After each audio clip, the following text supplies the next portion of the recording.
feeling great about that, other than trying to help people who are in a state of need.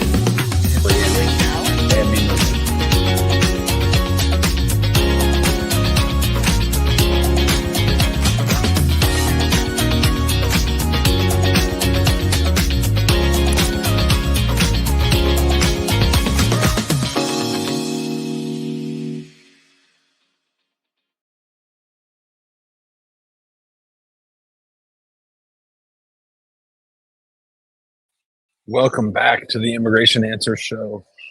It's your boy, Jim Hacking. How is everybody doing?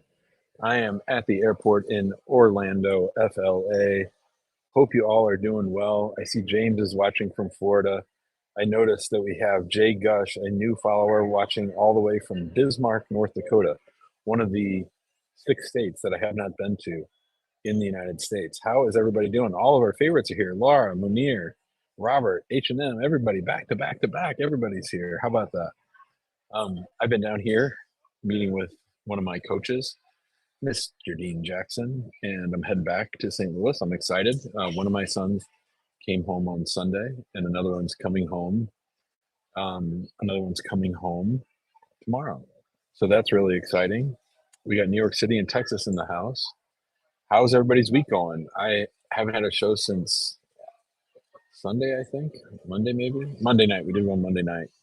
It seems like we've been, sorry, it's sort of loud here at the old airport. I made it through security, no problem. That you can't beat that clear pass with TSA free. You just can't beat that. I just flew through the line. There was a long line, lots of moms and dads trying to get their kids through security, but I got right on out of it. Kofi is here. So Huli will drop the link to the waiting room if she hasn't already. If you want to ask me a question, I'll be here at your service for the next hour. It's funny that I say at your service because this whole show got started because when I grew up, there was a radio station in St. Louis called KMOX. It's still there.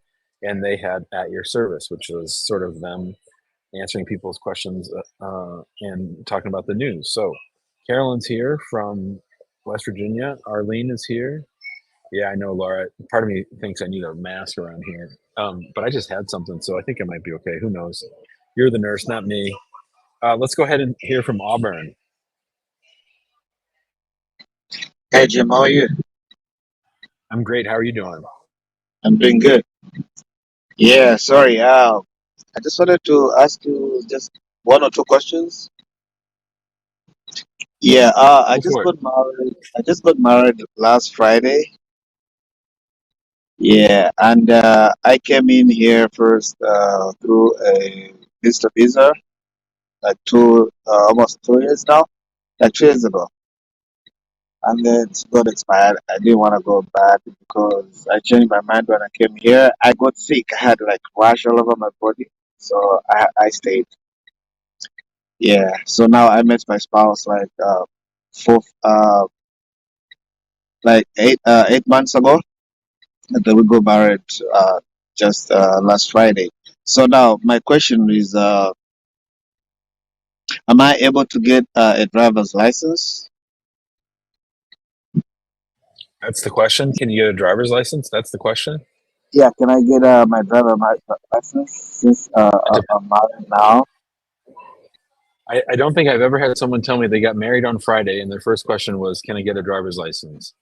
You want to talk about the case at all? I mean, you were out of status, so they're going to hold your case to a higher standard. Are you worried about that?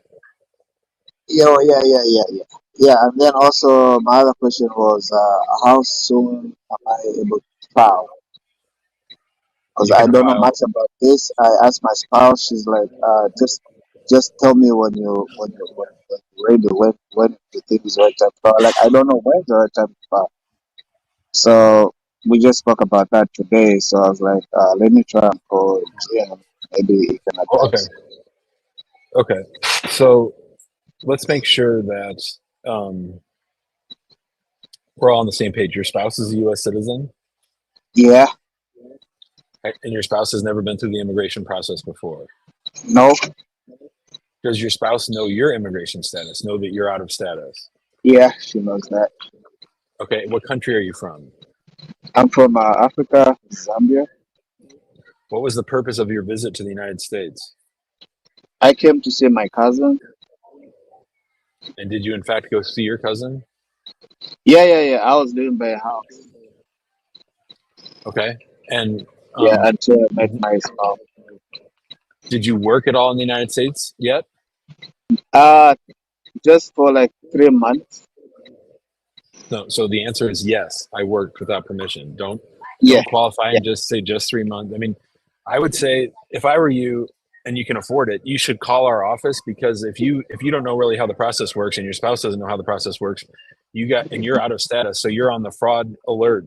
If you're out of status when you get married, that's the first thing on their list for the fraud checklist. So I would suggest that you and your new wife make an appointment with us, and we can talk about how we can help you try to get your green card. I mean, if you want me to tell you what forms you need to file, I can do that, but I think you need a whole lot more than that. Okay.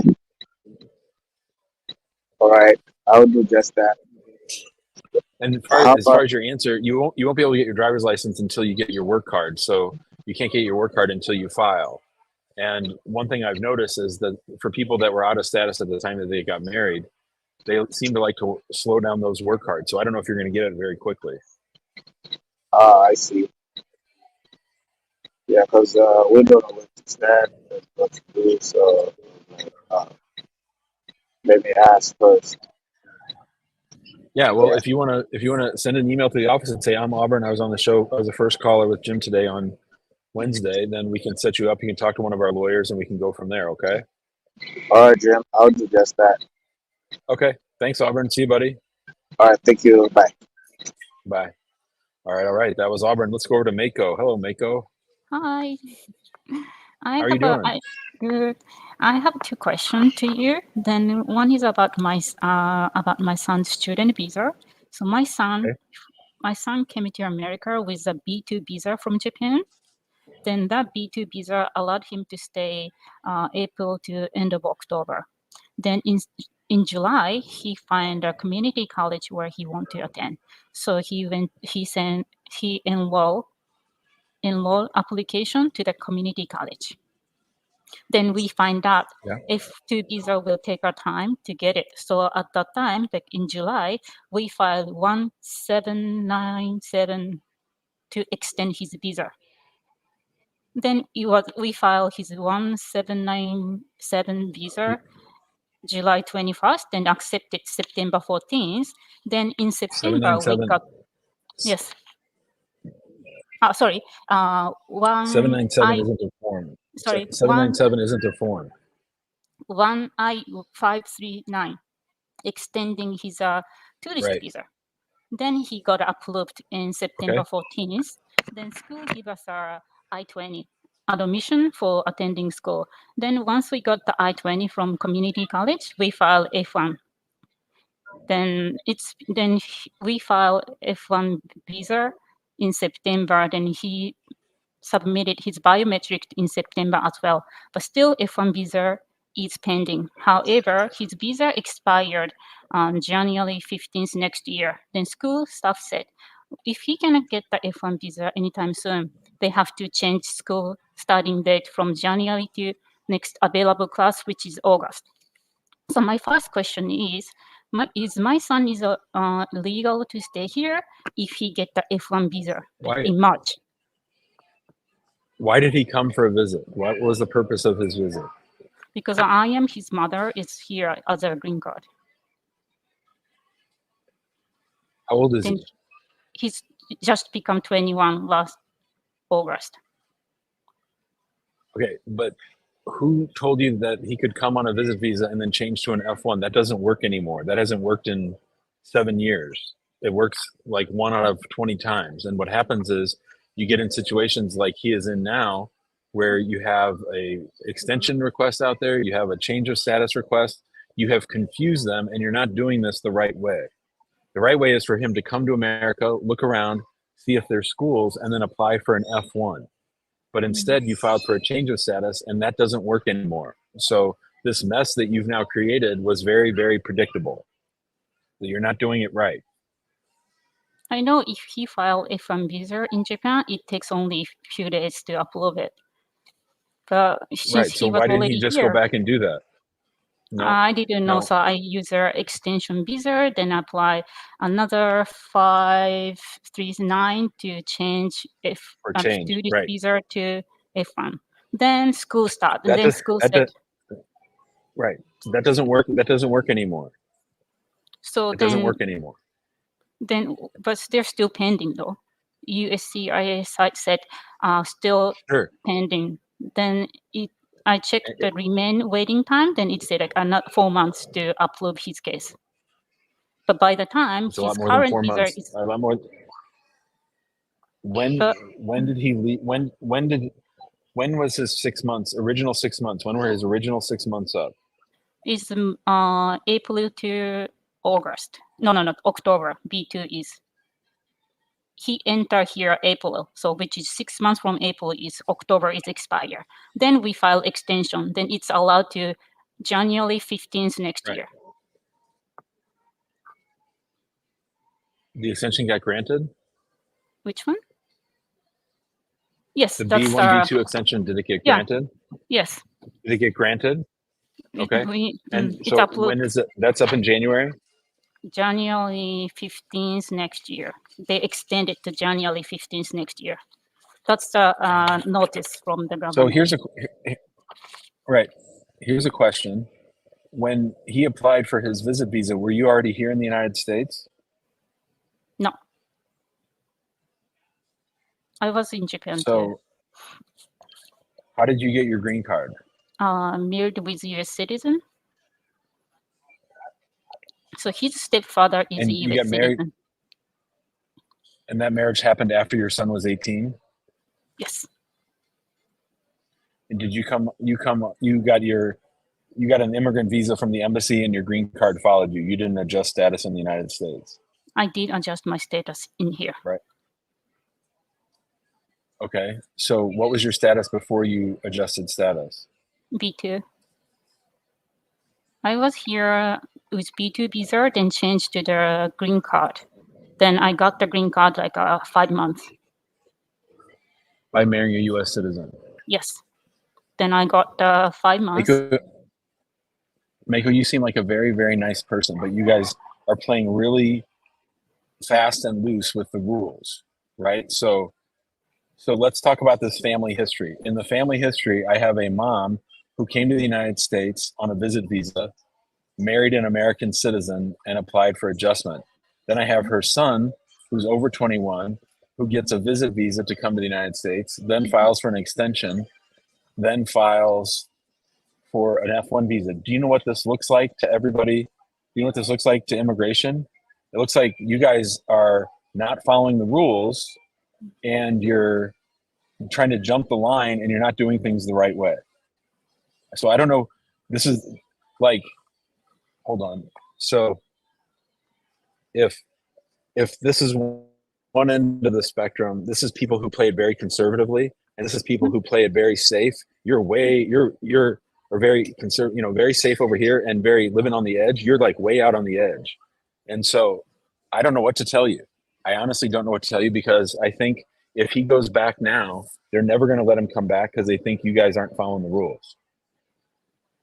So I don't know that I really have any advice for you other than you better hope that his change of status gets granted, because if he leaves the United States, that embassy is going to crucify him. When he applied for his visit visa, had you already applied for your green card? No. So you're telling me that in between the time, so he got his visit visa before you came to the United States, or after, No, or together? You came together. Together in April. Then I filed adjustment status in June. Then I got the green card like November.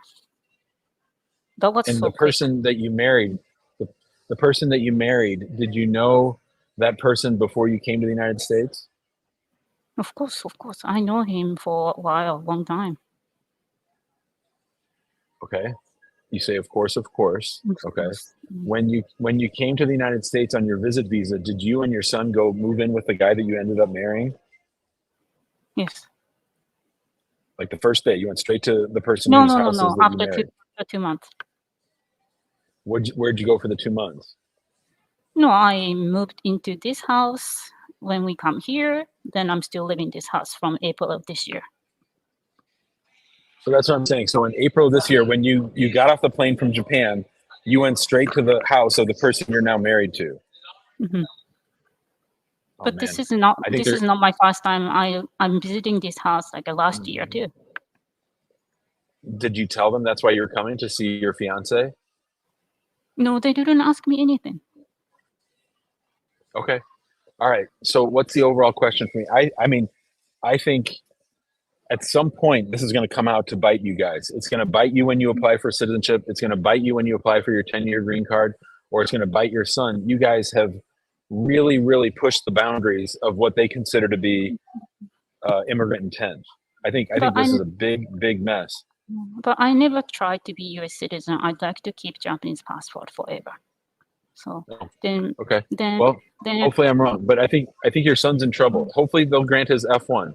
But then people come okay, on the so, show all the time and talk about the problems getting the change from B1 to F1.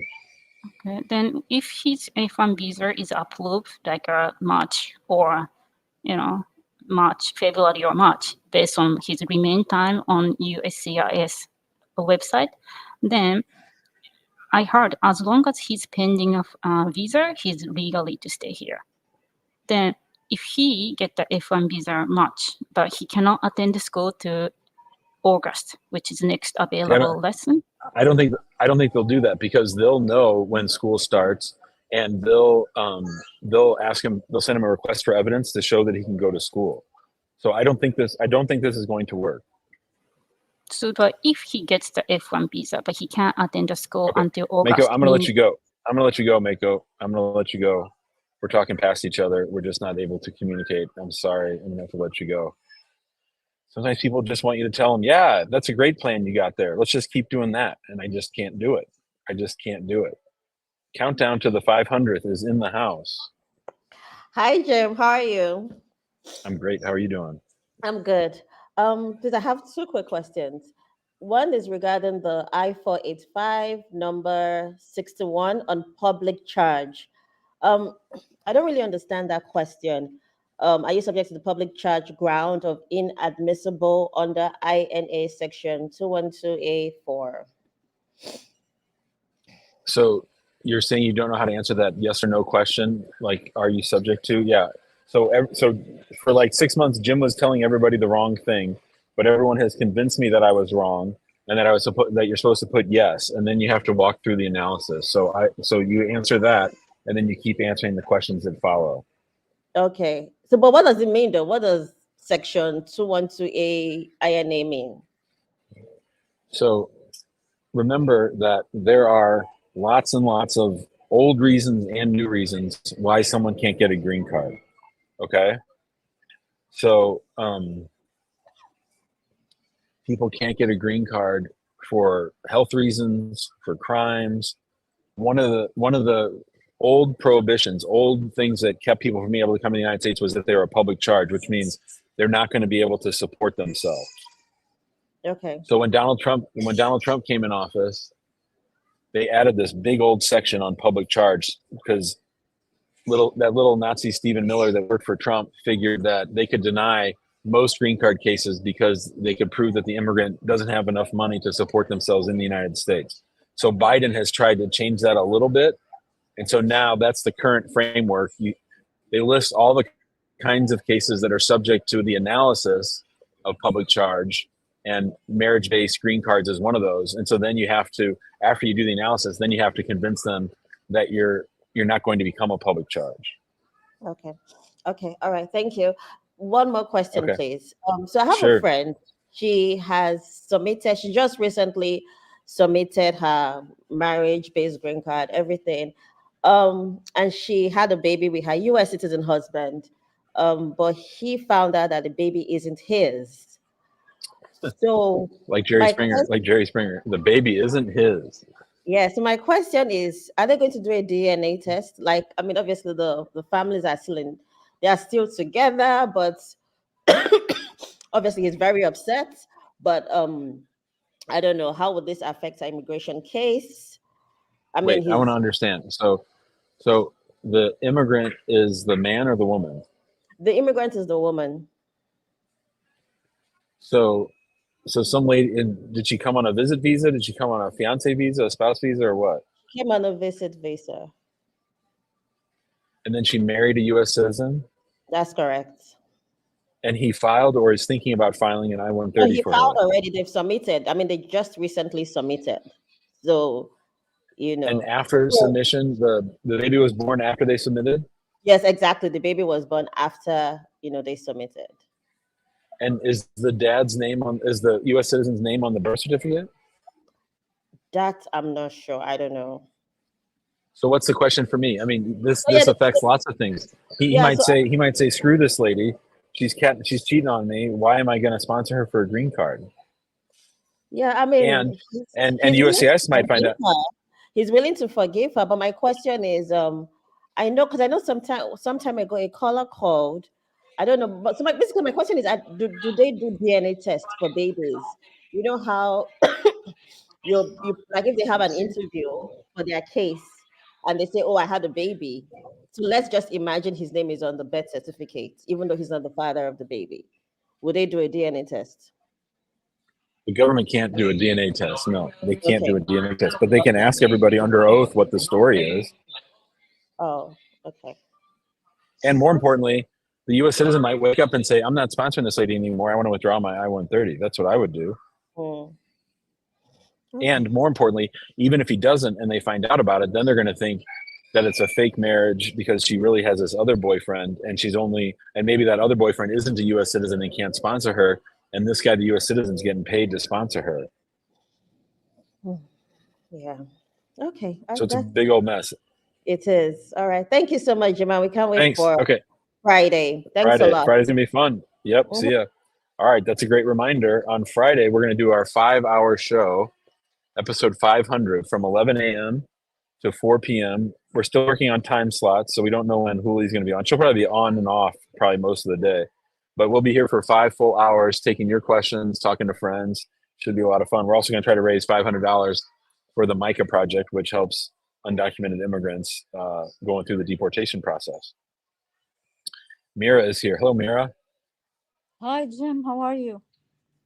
Happy I'm holidays. doing well. How are you doing? Fine, Thank you. You and your family. Thank you for taking this call. First, Sure. I want to apologize. I'm going to give you a headache with my case. So I'm sorry. It can't be as bad. Can't be as bad as the lady with the F1. Everyone's mad at me for not cussing. But there's little kids around. I'm in the Orlando airport. There's all these little Disney kids, so I'm trying not to cuss. Okay. So I got my green card through my husband. He is a U.S. citizen. When we got married, my autistic son was 19 years old, so he couldn't petition for him on the same application. So what we did is we waited until I got my green card, September last year, and I applied for my son, and we got the approval last week for the I-130, which did not make me very happy because with the retrogression in the visa bulletin and him being in the F2A category, and with I'm not. He lives in Beirut with my mother, and I'm not sure if the new CSPA rule in using Chart D for adjusting the age will apply in consular processing. So he's so that's a complicated analysis. I mean, I think at first I was like, why is she mad that they approved the I-130? Then I realized what you mean. So if they had taken 4 years until the visa number became current to approve the I-130, then we could have subtracted all that time and he'd be okay. But now we can't. So they did you no favor. Jesus, the one time somebody doesn't want them to decide the case quickly, they do. They do. Mind you, Yep. I did try to expedite it at the beginning when the visa bulletin was current at the time and back last year in September, and they refused my expedited request. Right. So what I would say is if you want to email me dates and things, I can give you an estimate of what I think is going to happen. I can't do it on camera when I'm at the airport without all my books and everything. If you want to email me, I'd be happy to walk you through what I think is going to happen. Okay. Thank you very much. Thanks, Mira. See ya. All right. I'm watching all the comments. Everyone's busting on me. H&M says Jim's gonna miss Friday prayer. Yeah, H&M, I am gonna miss Friday prayer, but I thought that I could do some good, and I'll make it up. Yeah, they're trying to raise their rate. USCIS is definitely trying to raise their rate. So if you're thinking about applying for something, do it sooner rather than later. Olu's here. Hello, Olu. Hi, Jim. How are you? How are you doing? I'm doing just fine. I'm talking to you. Okay, so I am asking for a friend. He is in Mississippi. I am in Texas. He's had not so a good history with USCIS because he used to have a 10-year green card that was revoked. Why? It was revoked because his divorce decree was considered false. So he went through the whole process of getting another divorce decree, putting in a real one. Yes, a real one. This is Nigeria or Ghana? Nigeria or Ghana? Nigeria. Okay. And? So he went through the process of getting a real one, remarrying and putting the application in again. And then in April of this year, both the I-130 and the I-485 were approved. Great. But this was in April. So since April and we're in December, he's been waiting on his green card. That old trick. Right. So the green card hasn't showed up. And I was wondering what can he do in this situation? Has he tracked down whether they actually sent it? Has it ever been sent? No, it was never sent because when he reached out to USCIS, the last thing they told him, that was like 2 months ago, was that they had a printing error on the card. I don't know what that meant, in quote, right? That they had a printing error and that it should give them 60 days. The 60 days is about... You know what happened? You know what happens when USCIS makes a printing error on the green card? You know what happens when USCIS makes a printing error on the green card? Do you know what happens? They mail it to you, and you get it with a printing error. They don't catch printing errors. That's total bullshit. Okay. So, I mean, my question would be, what do you suggest he does in this situation? Where does he live? In Mississippi. I think it's Brandon, Mississippi. So is that Miami or Memphis field office or New Orleans? Do you know? It's New Orleans. The field office is in New Orleans.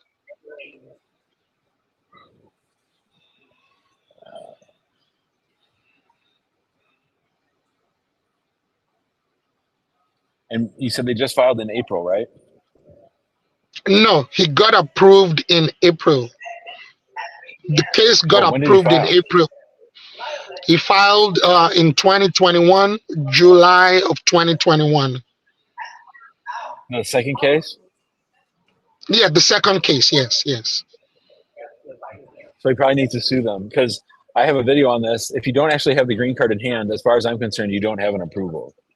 Like they play so many games with that online clicking. Is this case really approved? I mean, he got the approval letter. He has the approval letter in his hands, though. What good does that do him? Well, nothing. Right. Okay. You know what I will do? Can he leave the United States with that? No, he can't. He can't. Sorry, okay, so can I? What you say? Yeah. So can I give him your information so that he can reach out to you? Of course. Yeah. Okay. Yeah, we could probably do. I would probably for him. I would probably do a discounted lawsuit. I could probably stagger it a little bit because it sounds like maybe it's approved. So maybe we could do it. I might be able to figure out a way to not have to charge him the full lawsuit fee and still be able to help him. Oh, that would be fantastic. If you let me know how much you're going to charge him, I Yeah. can relay that to him and we can get back to you on that. No, have him call me. Have him Okay. call me and I'll tell him. Okay. Can you leave your number on the screen for me? Yep. It's 314-961-8200. No, let me 314-961-8200. Or better to email let it. me, let me just write it down. Yeah, just email info 314. Okay. 314-961 961 8200.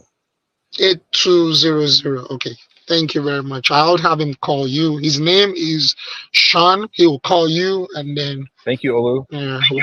you're welcome. Thank you very much. Hi, buddy. Juli, I'm going to come to you for a minute. Is it me? Am I the one dragging, or is it other people? Juli, is it me? No, you're fine. I wonder think if there's it's my a little bit of a delay between you, but Juli, can you hear me?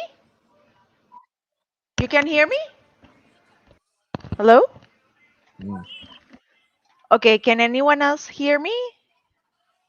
all right, we're going to pause the show for a minute. I'm going to switch internet.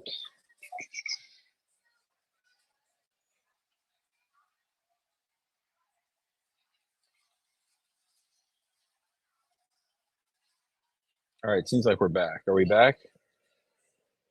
I don't know what's going on. Let's go over to Harry. Hello, Harry. Hey Jim, how are you? I'm good, buddy. How you doing?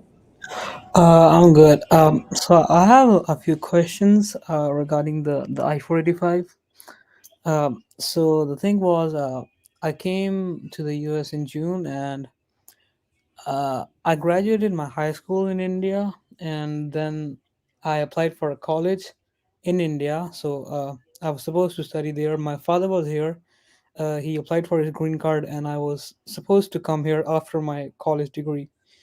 So I did not get selected into a university, and I had a R2 visa to come here.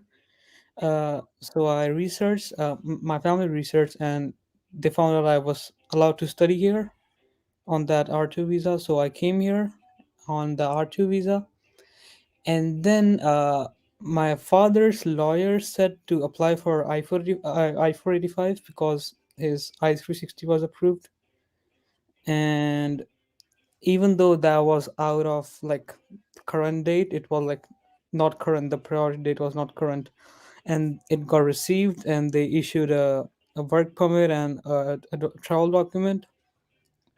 And now I received a letter from the USCIS saying that the case was administratively closed and the filing fee was refunded. And my question is, like, I have like still like Okay. 2 years to like for my R2 visa to expire, so like I can study here. But the thing is, can I like still work with the work permit they approved me due to the I-485? Because I searched on the internet and some say Okay. that So we need yeah. We need to come up with some ground rules on this show for you and everybody.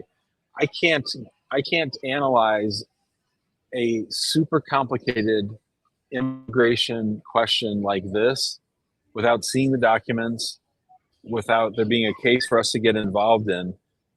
I mean, I can answer basic questions about immigration. Whether I can talk to somebody who entered on an R2, then went to school, then their father had an I-360 that was approved, then they filed. So what you're telling me, I think you filed for adjustment when the I-360 was current, and then USCIS kicked it back and said, we're administratively closing this. We shouldn't have reseated it. And here's your feedback. Is that what you're saying? Yeah. Well, for the most part, I think your work card isn't valid, and you need to talk to an immigration lawyer about what your options are. This is You're barely here. I don't know. Yeah. Harry's breaking up. I think it's me. All right, I'm gonna try to fix it, you guys. Let me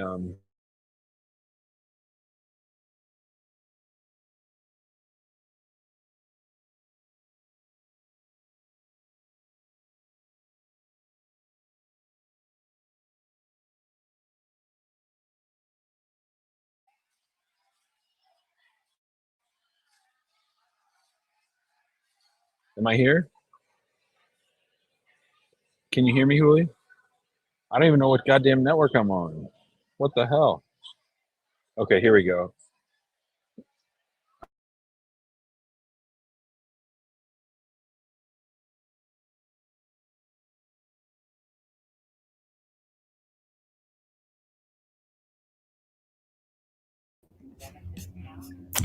Yeah, you're here. Sorry, man. Bad technology. Jim's my phone hotspot hasn't been working right, so that's why I was on the airport one. Okay, so you are in a very serious situation. I don't know what your status is. I'm worried about you, and I think that you could be in trouble. That's what I want to say. Okay. So the first step would be to I just so you know, Harry, just so you know, in my whole career as an immigration lawyer in 16 years, I've never ever had USCIS receipt a bunch of stuff, issue work cards, and then later on say that they are administratively closing them and refunding the money. That's never happened to me in any case I've ever handled in 16 years. Yeah, so that's the problem. Like they shouldn't have received the cases in the first place. If Yeah. Because we didn't knew, the family didn't knew anything. The lawyer was supposed to tell us, and he filed for it anyways. And so he told us afterwards when the filing fee came back that this is the situation. That's what you're dealing with now. So you and the attorney are in agreement that USCIS never should have receipted the case. No, the attorney told us that there were several cases similar to this one, and their cases were receiving. So he told us that he filed for us anyways due to that reason. And now he told us like we have to wait for the date to become current again so that we can file for the I-45 again. But that's 5 years from now, at least. No, the I-360 was approved in 2021, I think. Okay. So, 2 more years. What are you going to do in between? What are you, Harry, going to do in between? The only thing I'm worried about is I do not want to like sacrifice my college study. So I think my visa is until my visa is valid, I can study on that R2 visa. I'm here. How old are you? I'm 18. 18. Okay. So you can stay on the R2 until you're 21. Mhm. And then you're off. Okay. So are you planning to leave the United States anytime soon? I mean, I don't want to because like there's You don't. Do no, not. I don't want to. Okay, good. Did you have any other questions for me? No. Thank you. Okay, thanks, Harry. Good luck, buddy. See ya. All right, let's go over to Lisa. Hello, Lisa. Hey, how are you? I'm good. How are you doing? I'm doing great. I'm doing great. So let's get into it. So I talked to you last year while my husband was waiting for his interview at the embassy. And so you suggested that because he has children, but he was never married, to go to high court to basically get a letter stating that he wasn't married.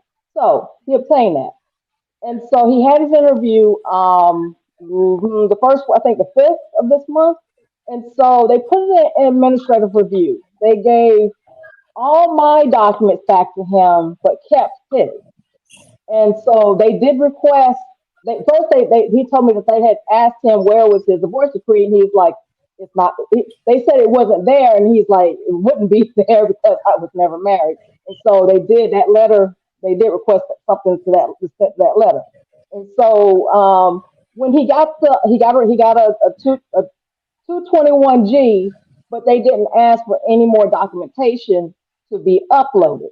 And so now we're waiting. And I got 2 questions for you.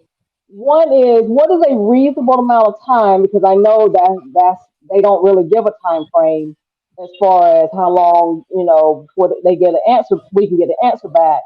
And so, what is a reasonable amount of time to wait before we would have to file a mandamus? When did the I-130 get approved? Oh God, August of 20. No, yeah, August of 2020. And you're a U.S. citizen? Yes. What embassy is this? He was in Lagos, but he got it transferred to London. He's a student in London. He's a Nigerian citizen. Yes. And do you have the sense that they don't believe him, that when he says he was never married to the children's mother, do you think they don't believe him? He told me from the interview, he felt that he thinks they just want to verify all the documents. So I don't know And you're what to saying make of that. okay, but what? Okay, He said that they really didn't ask him a lot of questions.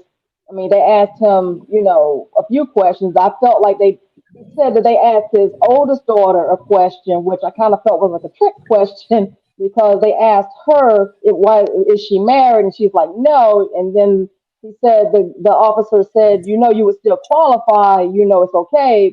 But she doesn't have, she's not. She's like boyfriend, or she's not married. So it was a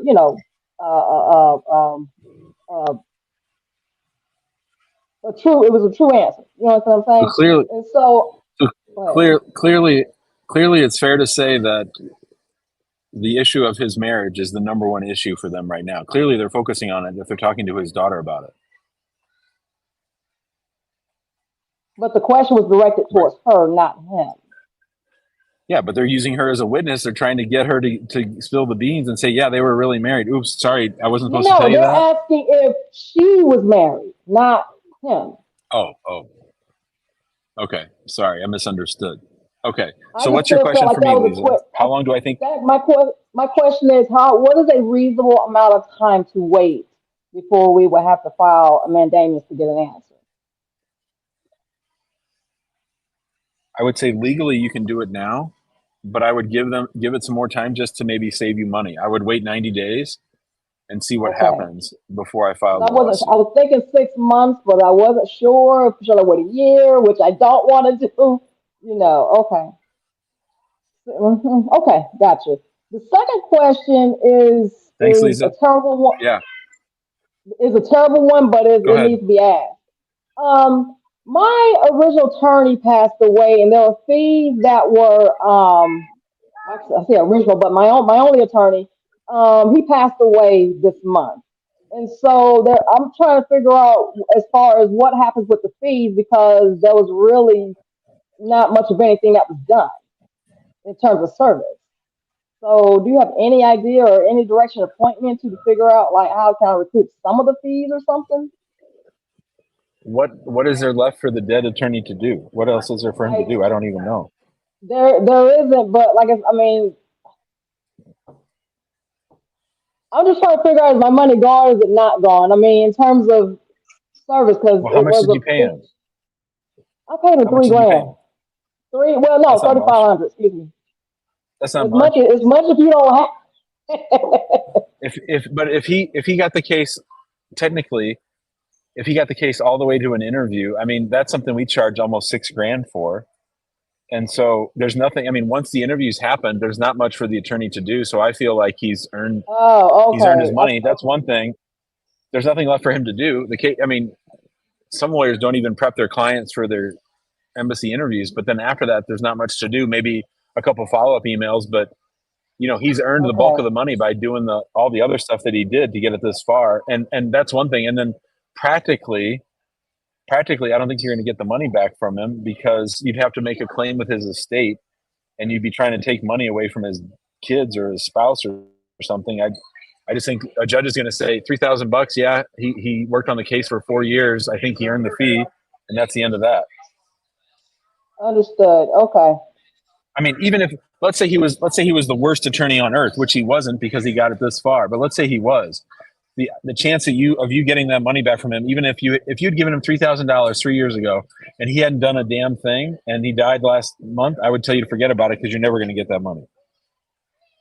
Well, practically, Does that make sense? most of my work. I did most of it. I mean, I'll be honest with you. I did most of it. I would email him for maybe consultation, but I'm the one that filled out the paperwork and all that. So, but I get it. I get it. I know it's a terrible question, but I can't be the only one asking that. You know what I mean? And so I figure I just, get No, it's okay. No, hey, it doesn't hurt to ask, and my wife would certainly ask. exactly, So I totally exactly. get it. I totally get it. No, but if I'm Okay, the well, judge, I that's feel it. like he's earned the fee. I mean, if you talk Yeah. about what's a reasonable fee, most lawyers would charge a lot more than that. So I think you're fine. All right, Lisa, thanks so much for the call. Yeah, thank you, H&M. Another attorney who was outlived by a case. May old Jim outlive all his cases until retirement. I mean, I agree with that. How about that? All right, listen, you guys. I'm gonna take a few more calls. If it still keeps breaking up, I'm just gonna stop the show because it's driving me crazy. Hold on a second. I want to get Julian here real quick. On your end, Hi. is it all coming in broken up, or is it just me? No, Is it me coming in broken? No, you're coming out good. It only has a little delay. That you have a delay, Oh, kind of okay. a 3-4 seconds, but it comes out good. Okay. All right, then I'll keep going. Thanks. Okay. All right, let's go to Grid. Hello, Grid. You're on mute, Grid. Oh, sorry. Can I turn my It's all camera good. off? Your camera is off. Yes, go right ahead. Okay, so I have 3 questions. A 21-year-old U.S. citizen filing for his father hasn't done Okay. any taxes, right? Because he was a student, so he hasn't done that. Will that be a problem? Well, he needs to file tax returns for the last 3 years, even if they're $0 tax returns. So that will slow things down. He should file tax returns, and he'll have to fill in an affidavit of support. He's also going to need a co-sponsor, and he's going to need their taxes, and he's going to need them to fill out an affidavit of support. So he has to be the petitioner, but he also needs tax returns. Otherwise, they're going to slow down his case. But what would he put on the form? Because he's never worked. 0. He put 0. Oh, okay. Thank you. But think of it this way. They use the requirement of an affidavit of support to make sure that people are filing their taxes. They're not used to 21-year-olds filing for their parents, and some 21-year-olds work. So if you think of it as one big system that only knows how to work one way, then it makes sense. Like they don't know how to think about, they don't have the capability to think, oh, this kid's been in college, he doesn't work, he has no income. He still has to do the same thing as everybody else. Okay, thank you. And so there's a section that asks for a form I-94. Now the parent is not in the US. They've visited on multiple occasions, so they're not in the US. Is the expectation that it's every I-94 that they've ever had, or just the last one, or can we just leave that out? Are you talking about on the I-130 or on a different form? The I-130. Yeah, you can just put not NA, not applicable. Okay, thank you. And to prove the relationship, there's the birth certificate. We have the birth certificate with a name on it. I don't know what else. Pictures when they say other Well, evidence. let's put immigration to the side, okay? Mm-hmm. Let's say that we were going to have a trial, and we're going to invite all the neighbors to decide whether or not this kid, if this is the dad of this kid. We're just going to do it for regular people, not for immigration. If the kid walks in or the dad walks in with the birth certificate, that doesn't seem very compelling. It's important, but wouldn't it be much more compelling to have pictures of them together when he was a kid, a story of their relationship, times that they lived together, all that stuff. So don't just think, what's the minimum I can get by with? Think about, how can I make this as strong as possible? Okay. Okay, got it. So then we would probably need to write like an essay giving the story and show Yeah. supporting pictures, right? And I would have family members like, if are you having this problem because the dad and the kid didn't live together all that much? No, they live together. The dad is just not in the U.S. right now, but this kid lives in the U.S. now. But all the time they lived in the other country together But they live until the together. child moved Yeah. here, So right? to me, that should be pretty easy to prove. Like, if there's school records for the kid that show that this is the dad, if the dad took him to the doctor, you know, you got to Oh, be, okay. and I don't think you need a ton. It's not like a marriage case, but I would say you want stuff from various periods of time between 0 and 21. Okay. All right, got it. Thank you. That's all I have. Thank you so much Bye, for the Grid. great See work ya.